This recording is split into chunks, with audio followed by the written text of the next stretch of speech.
और सीधे चलते हैं, मुदस्सिर कादरी हमारे सहयोगी जुड़े हुए हैं लगातार हमारे साथ, और क्या कुछ हलचल हो रही है वो हमें बता रहे हैं। मुदस्सिर, 80 के आसपास विधायक वोटिंग कर चुके हैं, वोटिंग में हिस्सा ले चुके हैं और 4 बजे तक वोटिंग होनी है। किस तरह की हलचल देखने को मिल रही है, किस तरह का माहौल देखने को मिल रहा है? क्योंकि जो आरोप लगाए जा रहे थे क्रॉस वोटिंग के, हॉर्स ट्रेडिंग के, इस तरह के संकेत और इस तरह की वाइब्स मिल नहीं रही हैं कि हॉर्स ट्रेडिंग या क्रॉस वोटिंग हुई हो।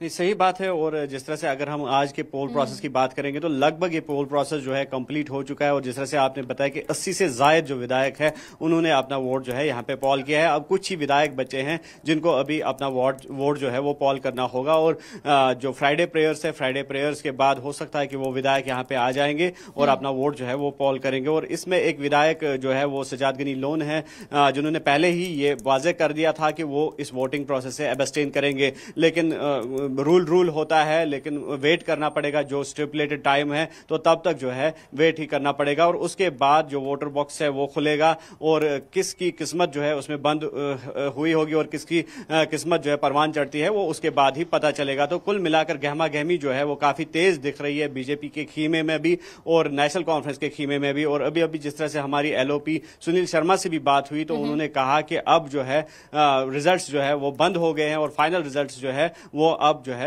आ जाएंगे, 5 बजे के बाद ही आ जाएंगे। और जब उनसे हमने ये पूछा कि क्या आपको कहीं चैलेंज दिखता है, क्योंकि जो हदफ है बीजेपी का एक सीट को फुल करने में, तो वहां पर भी कुछ सीटें जो है उनके कमी है कुछ सीटों की, तो उनको पूरा करने में कोई चैलेंज दिखता है। तो उन्होंने उस चैलेंज को कबूला, कहा कि हाँ चैलेंज तो है, लेकिन इसमें बहुत बड़ी जो वजह रही है वो नेशनल कॉन्फ्रेंस की जो जिस तरह से उन्होंने वोटिंग तशहीर की उसमें उन्होंने रिलीजन और रीजनलिज्म को ज्यादा तकवीयत दी है। और यही वजह है कि ज्यादा से ज्यादा जो इंडिपेंडेंट एमएलएज हैं उन्होंने नेशनल कॉन्फ्रेंस को समर्थन देने की बात की। जिस तरह से मीडिया इंटरेक्शंस में भी खुले तौर पर जो इंडिपेंडेंट एमएलएज हैं उन्होंने कहा कि हम नेशनल कॉन्फ्रेंस को समर्थन कर रहे हैं। तो इस पर एलओपी ने कहा कि ये नेशनल कॉन्फ्रेंस ने एक कार्ड खेला, जो कार्ड रिलीजन पे बेस्ड था और रीजनलिज्म जो था उस पे बेस्ड था। तो इसी वजह से जो ये एमएलएज हैं ये मजबूर हो गए हैं समर्थन देने को नेशनल कॉन्फ्रेंस को। बहरहाल उन्होंने कहा कि जो फैसला है वो वोटर बॉक्स में बंद है। और बिल्कुल, लेकिन मुदस्सिर देखिए इसमें यहाँ पर एक चीज भी होती है, जो एलओपी साहब इल्जाम लगा रहे हैं या जो बातें वो कह रहे हैं उसमें कहीं ना कहीं विधानसभा में, राज्यसभा के लिए जो वोटिंग होती है वो अपने कॉन्शियस के बेसिस पे भी होती है, क्योंकि यहाँ पर आपको एंटी डिफेक्शन लॉ लागू नहीं होता। अगर आपको लगता है कि आपको अपनी पार्टी को नहीं किसी दूसरी पार्टी को सपोर्ट करना है तो आप कर सकते हैं। हाँ, जवाबदेही आपकी अपनी पार्टी जिसके आधार पर, जिसके बेसिस पे आपने टिकट लिया है और जिसके बेसिस पे आपने चुनाव लड़ा है, आपको उस पार्टी को जरूर जवाब देना होता है। लेकिन यहाँ पर 41 के 41 विधायक इस प्रेशर में आ गए, जिस रिलीजियस सेंटिमेंट की बात वो कर रहे हैं, कुरान की बात वो कर रहे हैं, ऐसा भी तो पॉसिबल नहीं है क्योंकि बहुत सीनियर लीडर्स भी उसमें शामिल हैं। हाँ बिल्कुल, जिस तरह से इसमें कोई रेस्ट्रिक्शंस नहीं है और रेस्ट्रिक्शंस की गुंजाइश नहीं रहती है इन पोल्स में, तो आजादाना तौर पर जो है एक एमएलए अपने जो पसंदीदा उम्मीदवार है राज्यसभा के लिए उसको वोट कर सकता है। लेकिन कहीं ना कहीं पार्टी का भी सवाल आता है और जो पार्टी की लाइन्स होती है, पार्टी का एजेंडा होता है, और जिस तरह से आपने कहा कि जिस पार्टी पे की टिकट पे विधायक बना है तो उसके लिए ये एक मजबूरी बन जाती है कि वो पार्टी के कवायद ज़वाबित को फॉलो करे, उस विप को फॉलो करे जो पार्टी ने उसके लिए रखा है। और साथ ही साथ जिस तरह से एलओपी का इल्जाम है कि जो रीजनलिज्म या फिर रिलीजन की बेसिस पे या रीजनल इज्म जो है यहाँ पे चलाया गया वोटरान को रागिब करने के लिए, तो उस पर भी ये कहना जो है, ये उनका इशारा सिर्फ नेशनल कॉन्फ्रेंस के विधायकों की तरफ नहीं था, बल्कि जो इंडिपेंडेंट एमएलएज हैं या फिर जो पीडीपी के विधायक हैं या कांग्रेस के विधायक हैं जिन्होंने ये फैसला किया कि वो नेशनल कॉन्फ्रेंस को समर्थन देंगे, तो उनका वाज़ेह इशारा उनकी तरफ भी था कि वो अगर रागिब हुए हैं नेशनल कॉन्फ्रेंस की तरफ तो उसमें कहीं ना कहीं जो रीजनल या फिर रिलीजन जो है वो बुनियाद बनाई गई नेशनल कॉन्फ्रेंस की तरफ से कि ज्यादा से ज्यादा वो वोटरान का समर्थन हासिल कर सके। तो कुल मिलाकर ये देखा जा रहा है कि काफी जो है चैलेंजिंग सिचुएशन में ये इलेक्शन जो है दाखिल हो चुका है और सबकी नजरें जो है अब 5 बजे के बाद बिल्कुल मुदस्सिर, कई राजनीतिक पत्ते यहाँ से खुल रहे हैं और बहुत सारी जो लेयर्स हैं, पॉलिटिकल लेयर्स, उनका भी यहाँ पर पता चल रहा है। 1 साल के अंदर जम्मू कश्मीर की राजनीति में क्या कुछ हुआ है, किस तरह से चीजें बदली हैं, पासा किस तरह से पलटा है, ये तमाम चीजें हैं जो राज्यसभा के इन चुनावों के दौरान, उससे पहले और उसके बाद अब पता चलेंगे, उपचुनावों के दौरान भी। मुदस्सिर, आप लगातार बने रहिए। वहीं वोटिंग से पहले अवामी इत्तेहाद पार्टी के विधायक हैं और बारामूला से सांसद इंजीनियर रशीद के भाई हैं शेख खुर्शीद, जिनका बयान सामने आया। उन्होंने कहा कि मेरा वोट एनसी उम्मीदवार को, ये खुर्शीद का कहना है, एनसी को वोट मजबूरी में दे रहा हूं, मोहब्बत में नहीं। बीजेपी को दूर रखने के लिए नेशनल कॉन्फ्रेंस को वोट कर रहा हूं। ये अवामी इत्तेहाद पार्टी की तरफ से लंगेट से विधायक शेख खुर्शीद का बयान है। जो इलेक्शन है, राज्यसभा इलेक्शन, तो हमने डिसाइड किया है कि हम बीजेपी के खिलाफ वोट करेंगे। नेशनल कॉन्फ्रेंस के कैंडिडेट को हम वोट करेंगे, क्योंकि हमारी काफ़ी पॉलिटिकल डिफरेंसेस हैं। हमने कुछ रेजोल्यूशंस, हमने कुछ बिल्स जो हैं असेंबली के पिछले सेशन में भी और इस सेशन में भी जो है हमने सबमिट की थी, लेकिन अनफॉर्चुनेटली हमारी ना तो उन बिल्स को और ना ही रेजोल्यूशंस को उनको ना एक्सेप्ट किया गया और ना ही उनको टेबल किया गया।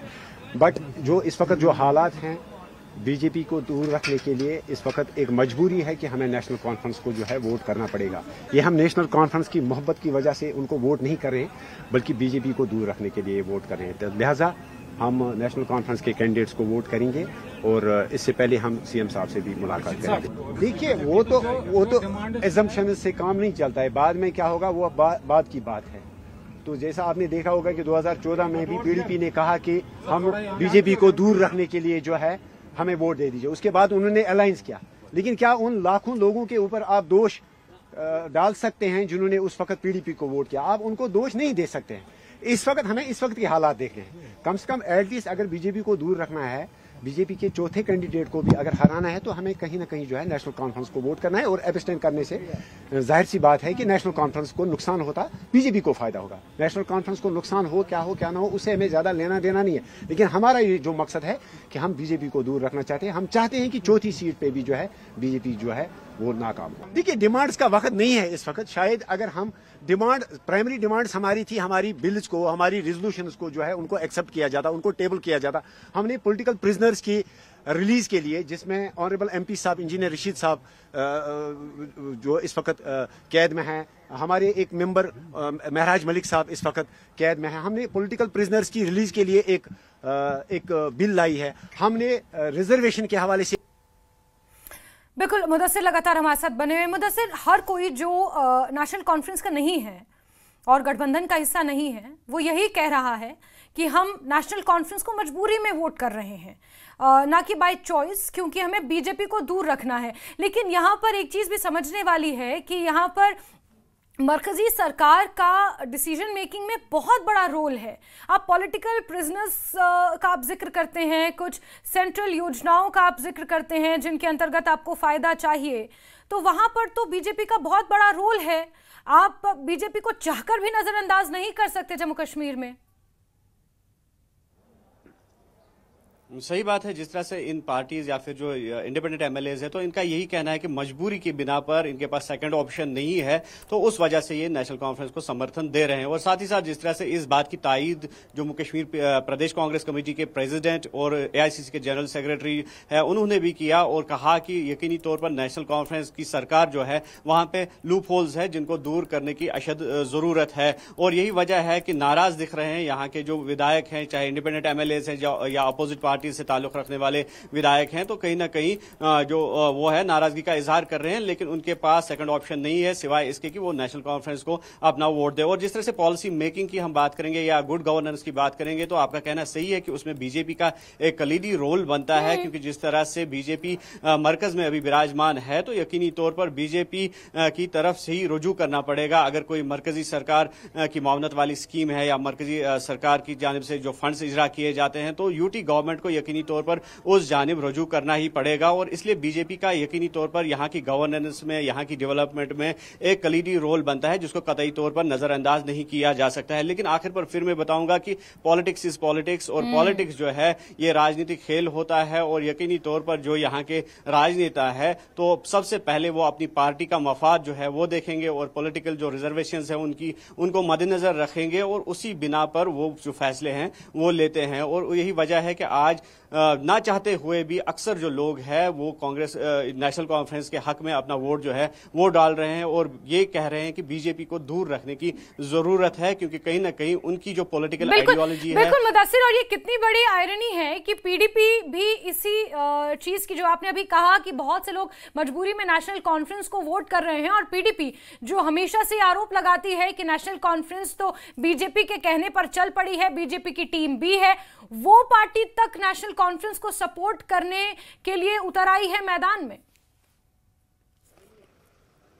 हाँ, बिल्कुल सही बात है। जिस तरह से पीडीपी का ये कहना है कि नेशनल कॉन्फ्रेंस जो है दिल से पीडीपी उसको सपोर्ट नहीं कर रही है, लेकिन बीजेपी को दूर रखते, फिर वही बात आती है कि बीजेपी मुकाबले में है एनसी के, और अगर हो सकता था कि अगर नेशनल कॉन्फ्रेंस के मुकाबले में कोई और जमात होती, कोई और कैंडिडेट होता, तो ये सारी पार्टियां या सारे विधायक जो है उनके समर्थन में चली जाती। लेकिन उनका ये कहना है कि यहाँ पे कोई सेकंड ऑप्शन नहीं बचता है, इसलिए जो है नेशनल कॉन्फ्रेंस को मजबूरी तौर पर जो है इनका साथ देना होगा, उनको समर्थन देना होगा। और यही वजह है कि आज हम देख रहे हैं कि ना चाहते हुए भी ये लोग जो है, चाहे पीडीपी की बात करेंगे और कांग्रेस की, जिस तरह से हमने देखा कि गैप्स हो गई थी, एक वाइड जो है एक खला पैदा हो गया था, और उस खला के बावजूद भी कांग्रेस ने फिर हतमी फैसला ये ले लिया कि एक लार्जर इंटरेस्ट के लिए, एक लार्जर कॉज के लिए वो नेशनल कॉन्फ्रेंस को अपना समर्थन देगी, न सिर्फ जम्मू कश्मीर के लिए, क्योंकि जिस तरह से हमने बताया कि कांग्रेस का कंट्री वाइड चैलेंजेस है, और उन चैलेंजेस का मुकाबला करने के लिए उनको आज मजबूर होकर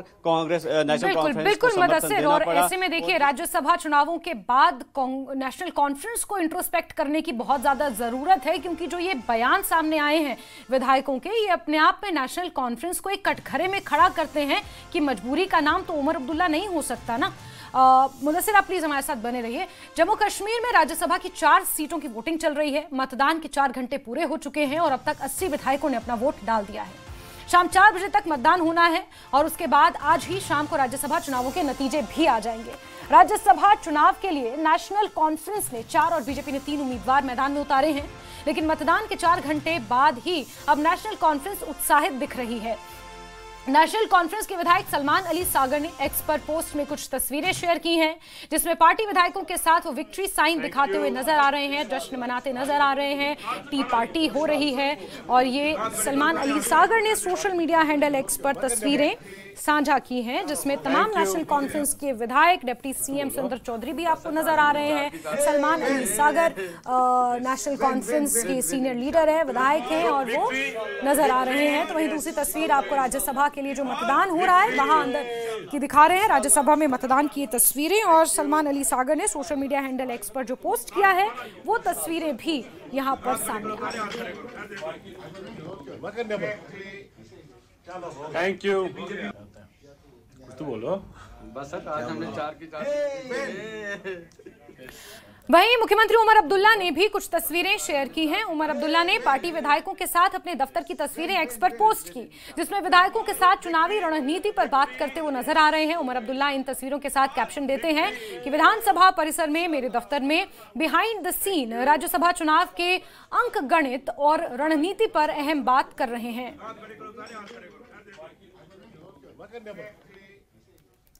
थैंक यू। तो बोलो बस सर, आज हमने 4 की 4। विन इंशाल्लाह। Victory yes. तो ये 2 तस्वीरें जहां एक तरफ मुख्यमंत्री उमर अब्दुल्ला ये शेयर कर रहे हैं और कह रहे हैं कि बिहाइंड द सीन, और दूसरी तस्वीर आपने देखी जहां सलमान अली सागर भी उत्साहित नजर आ रहे हैं। और मुदस्सिर लगातार हमारे साथ बने हुए हैं। मुदस्सिर, ऑलमोस्ट अगर हम देखें 88 विधायकों को वोट करना था, लगभग 80 विधायक वोट कर चुके हैं, और ऐसे में अब 4 बजे वोटिंग खत्म हो जाएगी। लेकिन उससे पहले नेशनल कॉन्फ्रेंस काफी उत्साहित नजर आ रही है, काफी एक्साइटेड, क्योंकि बहुत सारे विधायक जो वोट करके बाहर आए हैं उन्होंने नेशनल कॉन्फ्रेंस को ही सपोर्ट करने की बात कही है, क्योंकि बीजेपी को हराना चाहते हैं। सही बात है। जिस तरह से हमने पहले भी कहा कि जो तस्वीरें हैं ये बहुत कुछ बोलती है, और ऐसा लग रहा है कि नेशनल कॉन्फ्रेंस ने रिजल्ट से पहले ही अपनी जीत का जश्न जो है वो मनाया है, और अपनी जीत को कहीं ना कहीं नेशनल कॉन्फ्रेंस अनाउंस कर रही है। लेकिन ये कहना कबल वक्त होगा कि क्या वाकई तौर पर जो नेशनल कॉन्फ्रेंस का हदफ था वो पूरा हो जाता है। हालांकि कुछ सीटें, जैसे 2 या 3 सीटों की अगर हम बात करेंगे, उस पर नेशनल कॉन्फ्रेंस की पकड़ जो है काफी मजबूत है। लेकिन जो चौथी सीट है वहां पर बीजेपी की जीत को रूल आउट नहीं किया जा सकता है। हालांकि तनवीर सादिक जो कि चीफ स्पोक्स पर्सन भी है नेशनल कॉन्फ्रेंस के, उन्होंने कहा कि जो रिजल्ट्स होंगे, कल ही कहा था हमारे साथ न्यूज 18 के साथ जब उन्होंने बात की थी, कहा कि ये सरप्राइजिंग होंगे और चौंका देने वाले नतीजे जो है वो सामने आ जाएंगे, जिससे बीजेपी के साथ साथ जो पूरे जो लोग हैं या फिर जो स्टेक होल्डर्स है वो चौंक जाएंगे। तो उसे कहीं ना कहीं ऐसा लग रहा है कि चौथी सीट को लेकर भी नेशनल कॉन्फ्रेंस काफी पुरुउम्मीद है और इस सीट को अपने कब्जे में करने के लिए नेशनल कॉन्फ्रेंस ने यकीनी तौर पर एक मुनज़्ज़म स्ट्रैटेजी जो है वो अपनाई होगी। और जिस तरह से एलओपी से हमारा यही सवाल रहा कि क्या जो आपका हदफ है चौथी सीट को लेकर, क्योंकि लगभग दो सीटें जो है वो कम पड़ती है उनका हदफ पूरा करने में, तो कहीं क्या आपको ये चैलेंज दिखता है? तो एलओपी ने एतराफ किया, उन्होंने एक्सेप्ट किया कि हाँ चैलेंज है, क्योंकि नेशनल कॉन्फ्रेंस ने जो पॉलिटिक्स यहाँ पे खेली है उसे यकीनी तौर पर जो चैलेंजेस है वो बढ़ रहे हैं, क्योंकि नेशनल कॉन्फ्रेंस पे इल्जाम उन्होंने लगाया कि कुरान पे जो है कसम दिलाई गई, जो विधायक है या फिर जो दीगर इंडिपेंडेंट एमएलएज है उनको कुरान की जो है उस पर कसम दिलाई गई कि वो अपना समर्थन जो है, सपोर्ट जो है वो नेशनल कॉन्फ्रेंस को ही देंगे। लेकिन नेशनल कॉन्फ्रेंस ने ये रूल आउट किया था कि जो मजहबी किताब है, मुकद्दस किताब है कुरान शरीफ, तो उसका किसी भी सूरत में जो है गलत इस्तेमाल नहीं करेगी पार्टी, और इन इल्जामात को रूल आउट किया गया। और दूसरा ये इल्जाम है एलओपी का कि रीजनल यानी कि कश्मीर की बेस को लेकर, क्योंकि आमतौर पर हमने देखा कि ज्यादा जो यहाँ पे पॉलिटिशियंस है या फिर जो विधायक है तो वो कश्मीर बेस्ड पॉलिटिक्स को ही तकवीत देते हैं। चाहे अगर जिस तरह से हमारी इंदरवाल के जो इंडिपेंडेंट एमएलए है प्यारेलाल शर्मा, उनसे भी बात हुई तो उनका ये कहना था कि हमारा जो समर्थन है पहले उन्होंने सपोर्ट जो है वो नेशनल कॉन्फ्रेंस को दिया है। बिल्कुल मुदस्सिर, और क्योंकि अभी कुछ भी कहना काबिल अज़ वक्त होगा, वो इसलिए क्योंकि राज्यसभा के चुनाव है, अंदर क्या हुआ, किसने किस तरह वोट किया, किसे वोट किया, ये तमाम कयास अभी फिलहाल लगाना मुझे नहीं लगता कि सही होगा, क्योंकि थोड़ा सा ही वक्त बचा है। 4 बजे वोटिंग खत्म हो जाएगी और फिर 6 बजे जब नतीजे आएंगे तो एक्चुअल पिक्चर फिर क्लियर होगी।